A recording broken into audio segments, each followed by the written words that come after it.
time out of your school day to listen to me and listen to my story. And I want to say thank you to the STA community, like faculty and staff. I've been here 3 years with my dad, and just being around this place, it's really special. And you students have no idea how much these people care about you and how much they want you to succeed in life.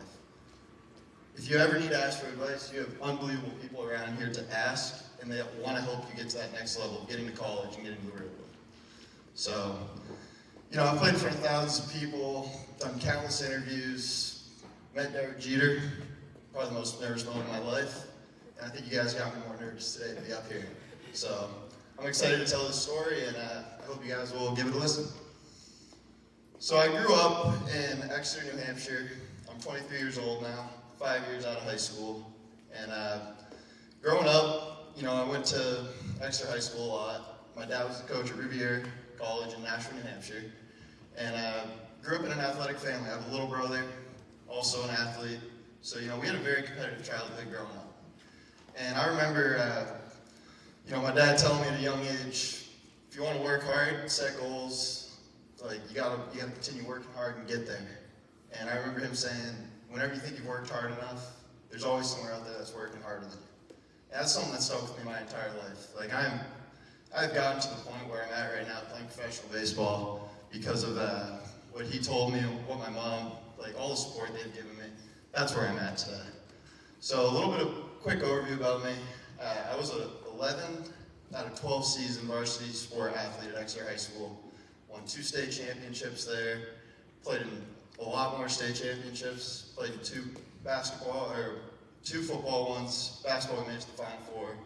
I was a 2-time captain in basketball, 2-time captain in baseball, and I was player of the year in baseball my last 2 years there, and senior year basketball was player of the year.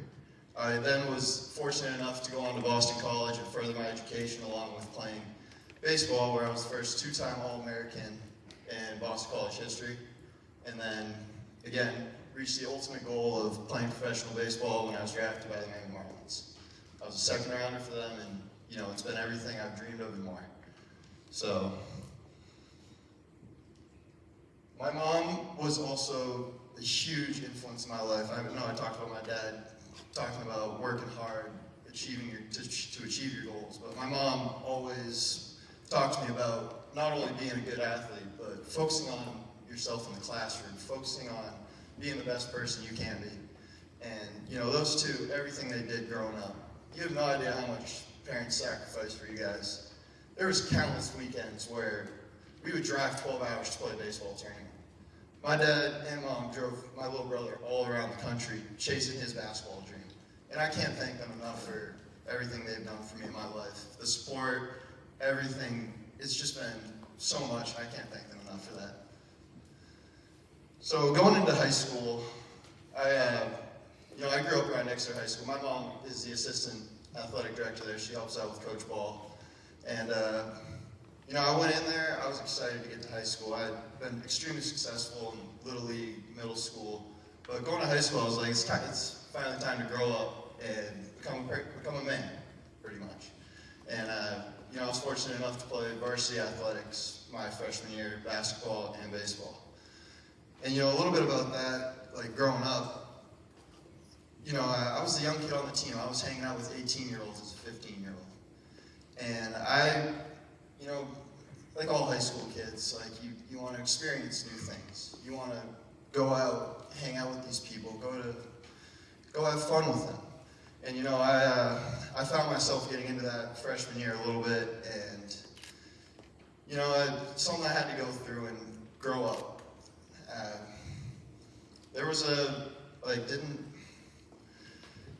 try not to use the word party, but, I experienced some of those things at a young age, and I realized that in order to get to my goals, I had to sacrifice going to some of those things. I couldn't get in trouble, didn't want to get caught, didn't want to be caught with the wrong crowd, and, I experienced some of that, and I had to get over that. I couldn't do all that stuff in order to get to where I wanted to get to. And I dealt with a lot of jealousy my freshman year of high school. My mom was the AD. Everyone in my class was like, "You're only on varsity because your mom's the athletic director. And that one really hurt me because I knew how hard I worked growing up. Like, I worked really hard for everything I've earned in my life. And, I had to deal with a lot of that, like the daily jealousy of kids, trying to bring me down. And yeah, that was tough, but I had a really, really fun freshman year, got to grow up. Sophomore year was more of the same, but, unlike most sophomores, I started getting these phone calls from college coaches, and I was like, wow, I can't even drive a car yet. Like, how am I supposed to be thinking about college? And, my dad said it to me, you're in this position for all the hard work you've put in. And, he brought me to countless visits.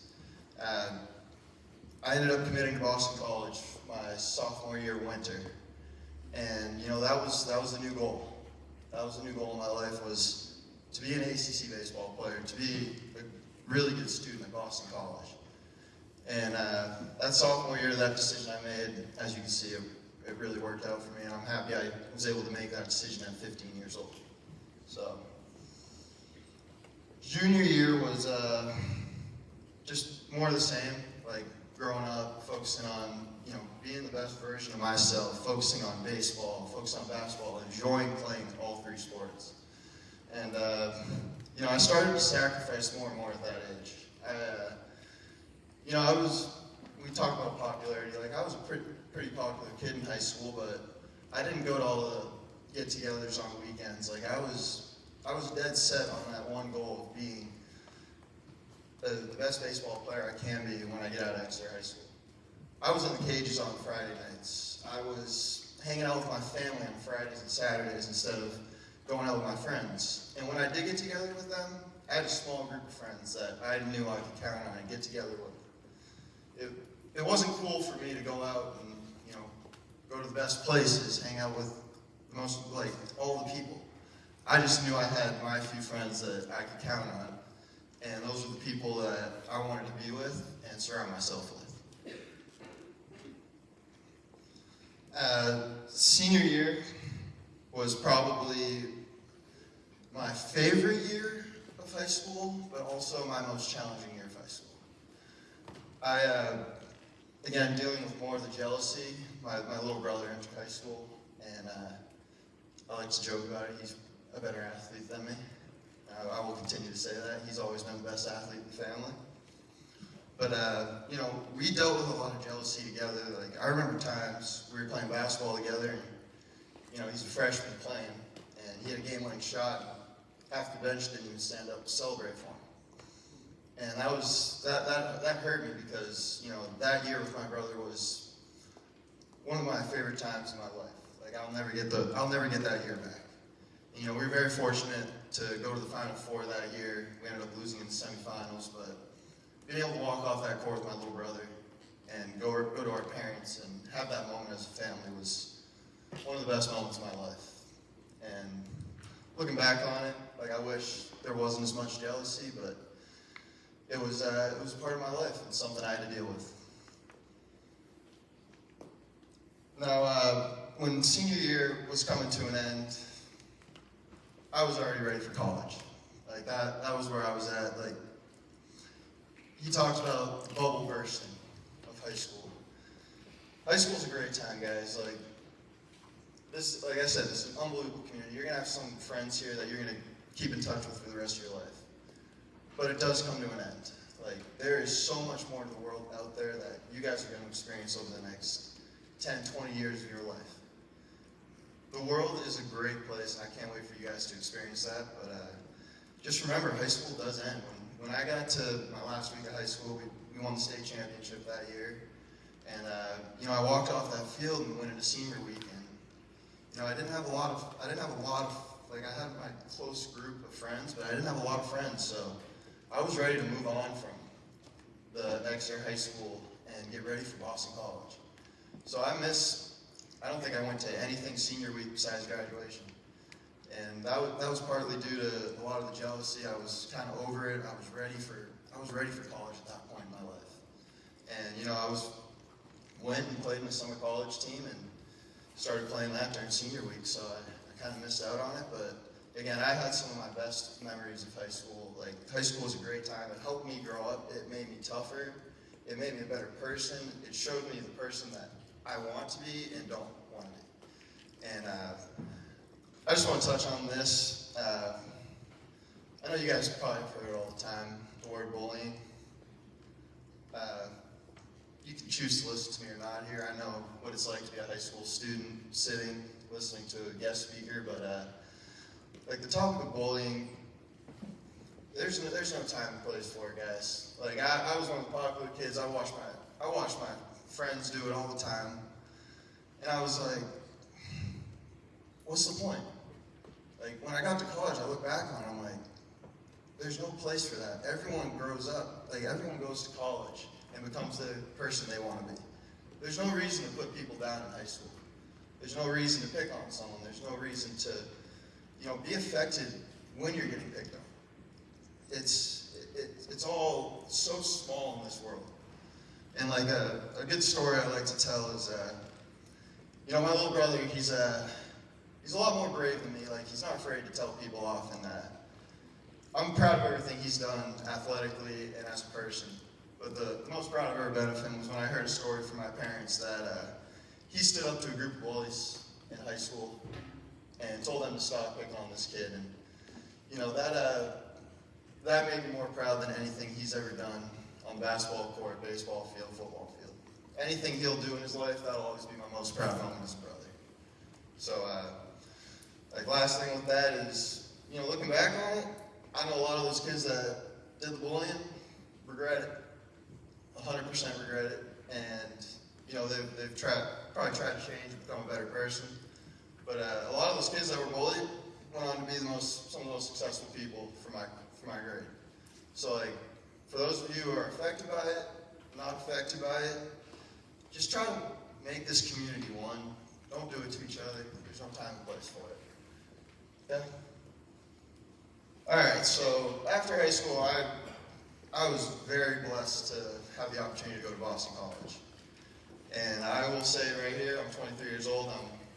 I left college in 2021. That was the best decision I made in my entire life. When I got to college, I surrounded myself. I had a group of guys that were just like me. They wanted the same goals in life. They all wanted to win. They wanted to succeed. They wanted to be the best versions of each other. And that Boston College community, everyone was one group there. And it was like the best decision I've made looking back on it. But going in there freshman year, all the seniors down here, right? Yeah? You guys are going to get this next year. It's a lot, freshman year of college. You go in and you're balancing social life, you're balancing school, and for some of you that are going to go on to play college athletics, you're going to have to balance that as well, along with making sure you call your parents.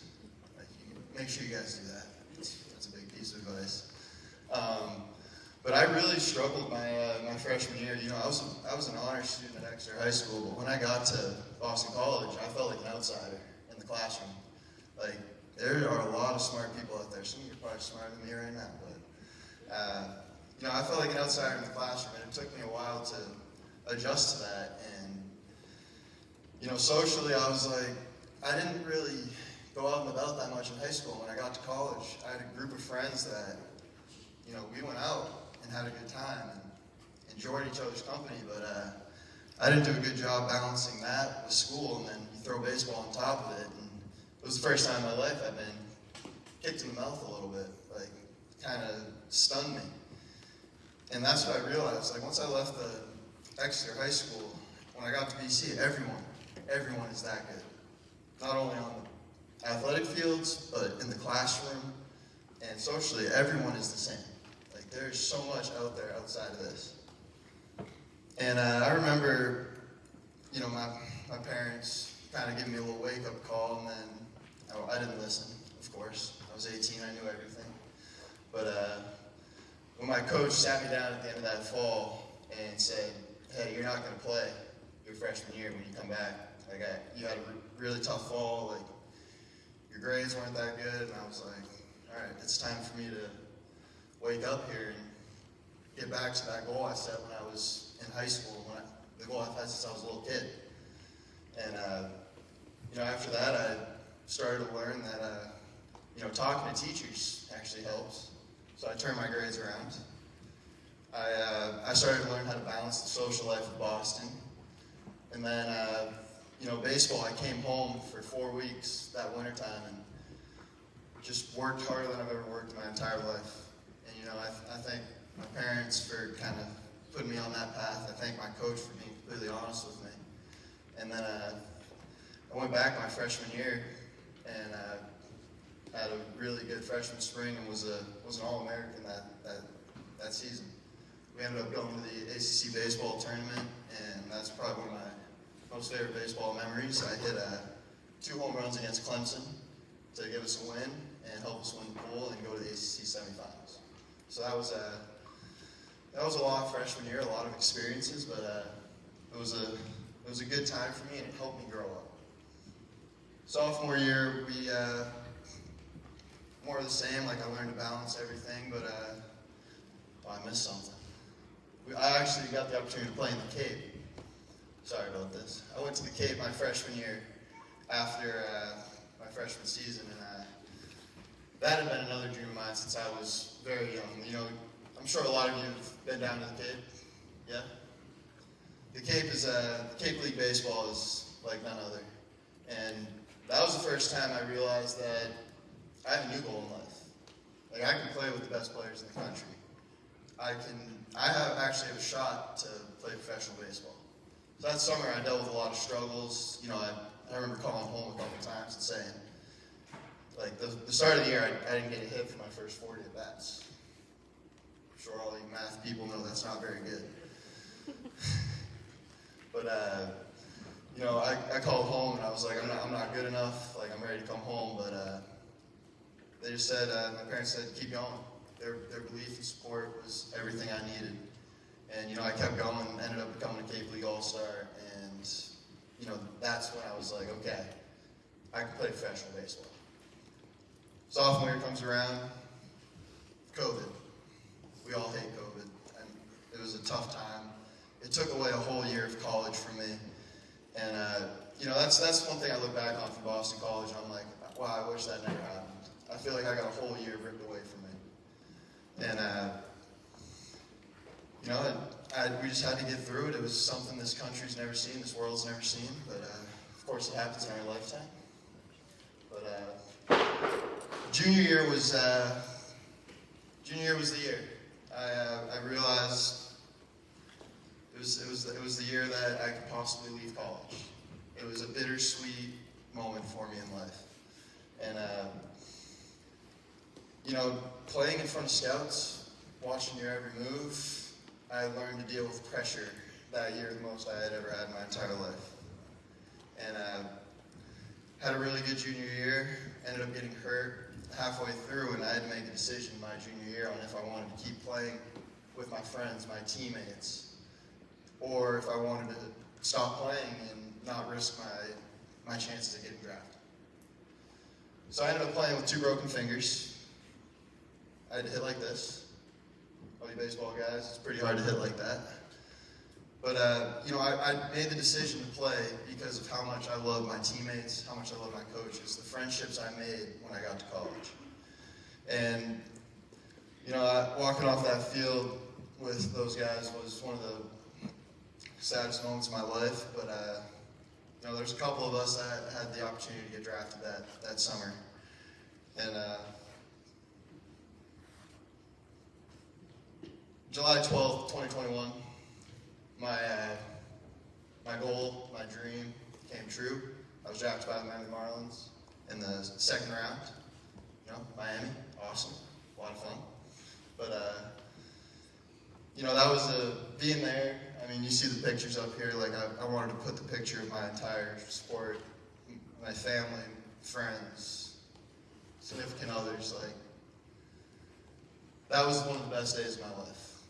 And looking back on it, like, that's everything I'd ever worked for, like, everything I've ever worked for. It's like every step of the way, there's something else, like a new goal. And I've been very fortunate to have all these goals been set. And every goal that I've gone through, like whether it's been making varsity as a freshman, whether it's been being the starting second baseman at BC, or getting drafted, I find it each time you get older and get to a new goal, you have to work 10 times harder.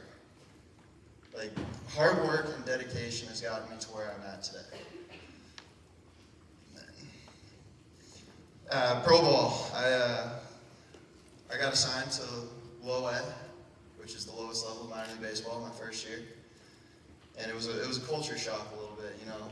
Half my teammates I couldn't understand.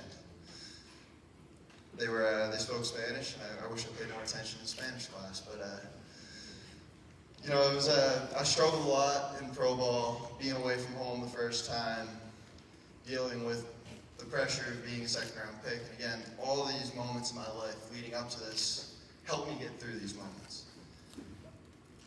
Like, I went out the next year and turned it around my second year of professional baseball, and then I dealt with an injury about July. I ended up fouling a ball with my ankle and needed full ankle reconstruction last year. And now I got a metal rod about this big in my ankle. But that adversity, when I had to rehab that last year and go through that, like there was a day, I was playing baseball one day, I was going to the Arizona Fall League. I was, you know, about to get called up to the next level. That night, broke my ankle, got told I'm not going to the Fall League, obviously, because of my injury. You know, I wasn't going up to the next level with my friends where they would end up winning the championship. And, you know, mentally that wore on me. Like, I had never been through anything like that. And it was one of the biggest struggles of my life. And, you know, I thank my parents, my friends. Honestly, being around St. Thomas last year, like being around the basketball guys while I was doing my rehab, like it got me through it, and it made me want to work even harder to get back from that injury and get back to the player I was. You know, I went back this year, still had to rehab a little bit in spring training, but ended up having a really good season down in Pensacola. I'm currently playing for the AA team in Pensacola Beach, Florida, which is it's a lot of fun. You know, I told you I played in front of thousands of fans every night, but you guys got me nervous today. I've not really been nervous playing in front of them because it's what I've done my whole life, but it's my first time public speaking. I'm just going to share a couple of my favorite memories from professional baseball. You know, the day I got drafted, being able to go meet Derek Jeter when I signed my first contract, being around like Major League press, like that was a really, really unforgettable day. Another memory I had was a 3-home run day on Father's Day. My dad here. Fun story about him, real quick. You guys have no idea how lucky you are to have him here. He was going to come out to Cleveland with my mom because it was the closest place we played. I was playing in Beloit, Wisconsin, middle of nowhere. And he was going to come out there and you know, watch the weekend series for Father's Day. And my mom ended up getting a little under the weather, and he was going to drive out alone. But just to show you the kind of person he is, he decided to stay home because he was worried about my mother. And you know, ended up hitting 3 home runs for him that weekend. But that's the kind of person he is. He cares so much about the people in his life, whether it's my mom, myself, Josh.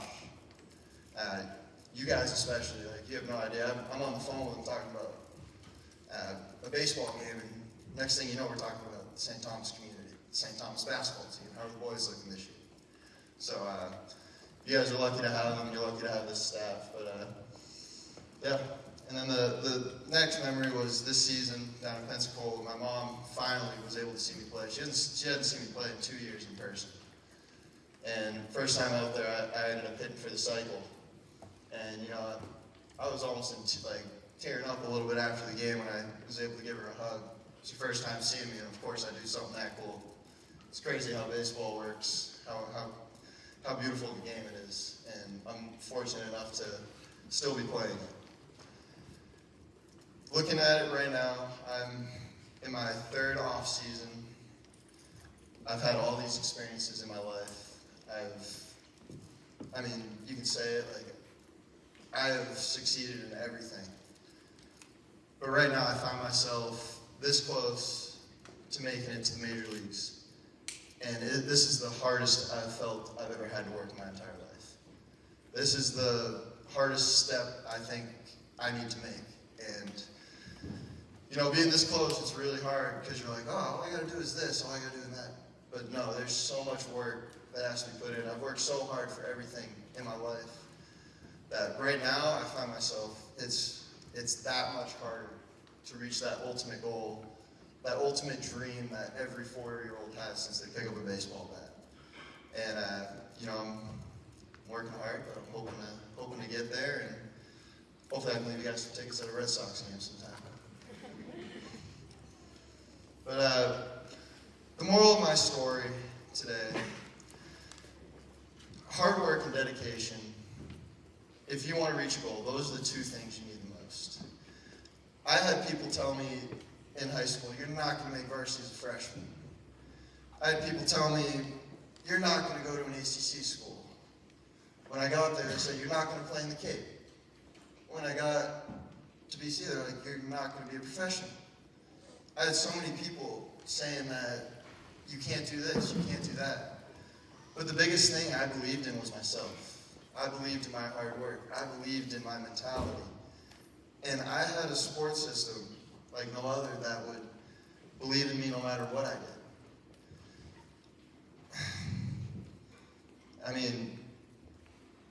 That's the cool part of this, is the support system I've had my entire life is like no other.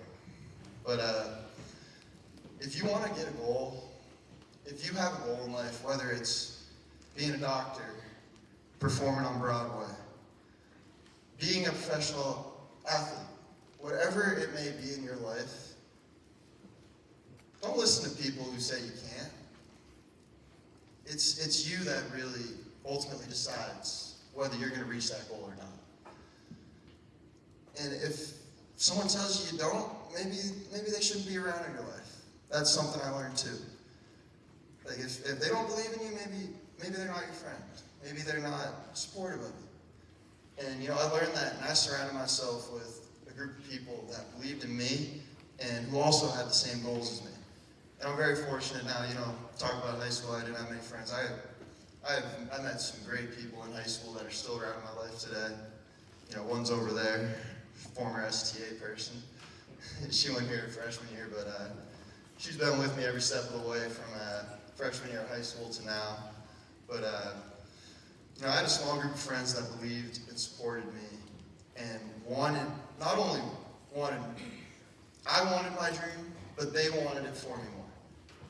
So if anyone ever tells you that you can't do something, that gives you even more of a reason to want to do something.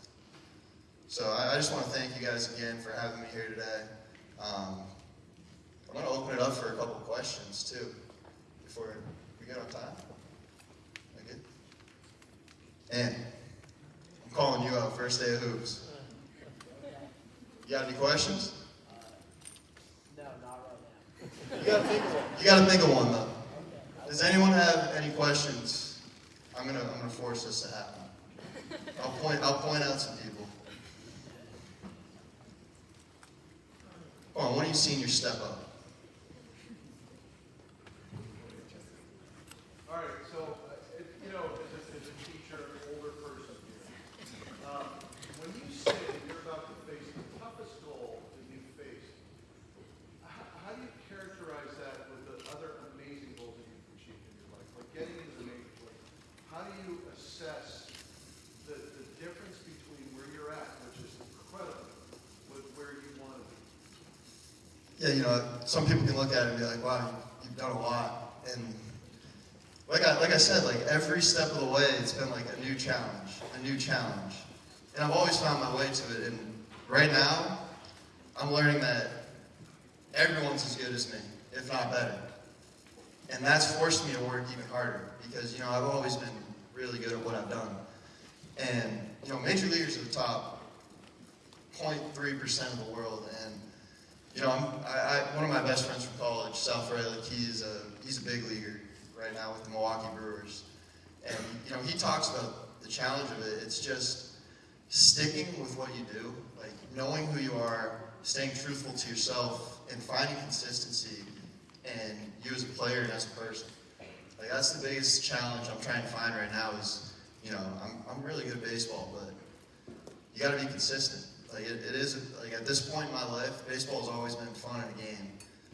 But I'm seeing the business side of it now. That's the hardest part about being a major leaguer. Like, you have to perform at a high level every single day to get to that level. And that's what I'm facing right now. I'm trying to find that. I'm trying to work hard so I can find that consistency and then make sure I keep believing in myself and staying true to myself. So. Is your brother going to college for basketball? Yes, so my brother plays basketball right now at St. Ace over in Manchester.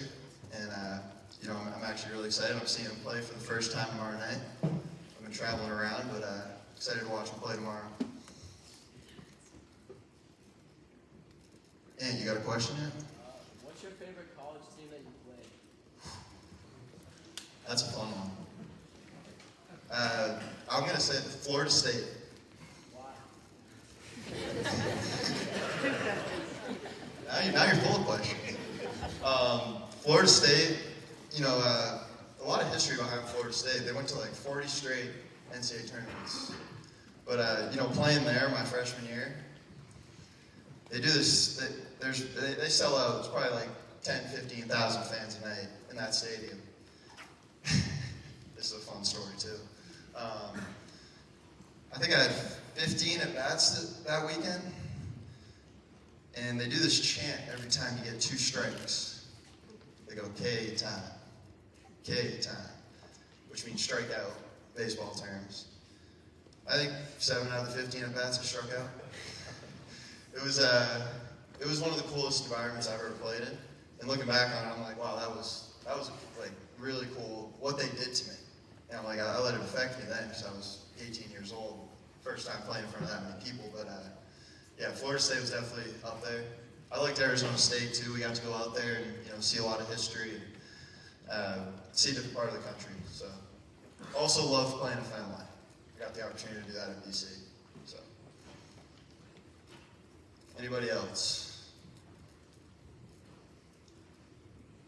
Oh, you guys are quiet. I know it's Monday. Good. Hey, thank you guys again.